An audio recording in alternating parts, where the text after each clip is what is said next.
এবার আমরা স্ত্রী গ্যামেটোফাইটের উৎপত্তিটা দেখব। খেয়াল করো, স্ত্রী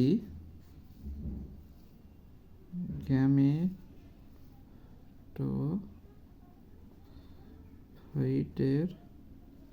উৎপত্তি। আচ্ছা, স্ত্রী গ্যামেটোফাইটের উৎপত্তি। দেখো, কিছু কিছু কোষ আছে যারা ভ্রূণ পোষে, ঠিক আছে, এদেরকে বলা হয় ভ্রূণ পোষক কলা।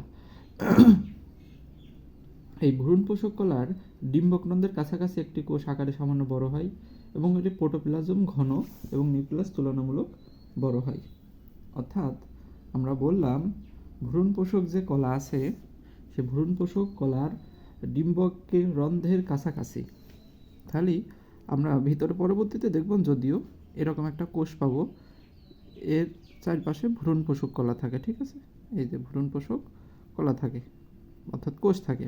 এই কোষের এই জায়গায় একটা কোষ থাকে, এখানে সহকারী কোষ থাকে, এই জায়গার একটা কোষ থাকে, এই কোষটা বড় হয়।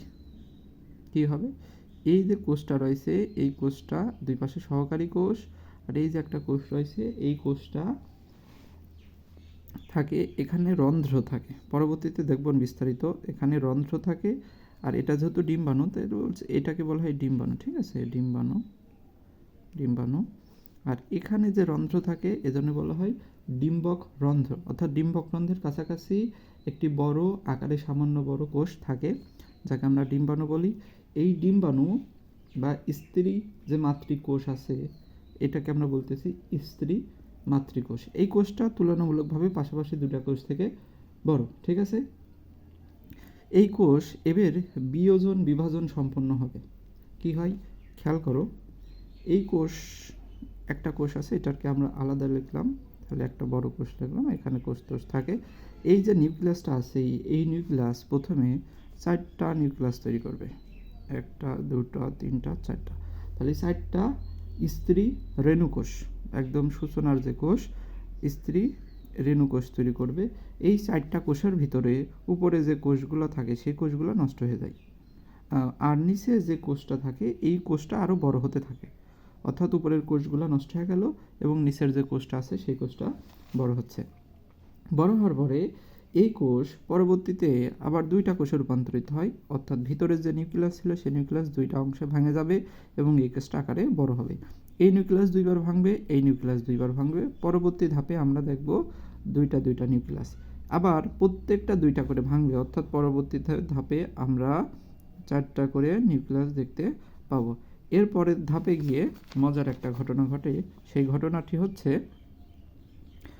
ওই কোষটা আরও বড় হতে থাকে এবং এই পাশে 3টা নিউক্লিয়াস থাকে, এখান থেকে একটা আসে এবং এখান থেকে একটা আসে, মোট 2টা মাঝে থাকে এবং এখানে 3টা নিউক্লিয়াস থাকে। আশা করি বুঝতে পারছো। এই যে 3টা নিউক্লিয়াস থাকলো, এই 3টা নিউক্লিয়াসের মধ্যে এই যে কোষটা থাকে, এই কোষটাই এই আগের যে ডিম্বাণু ছিল, সেই ডিম্বাণু, ঠিক আছে। এই যে আগের যে ডিম্বাণু ছিল, সেই ডিম্বাণু।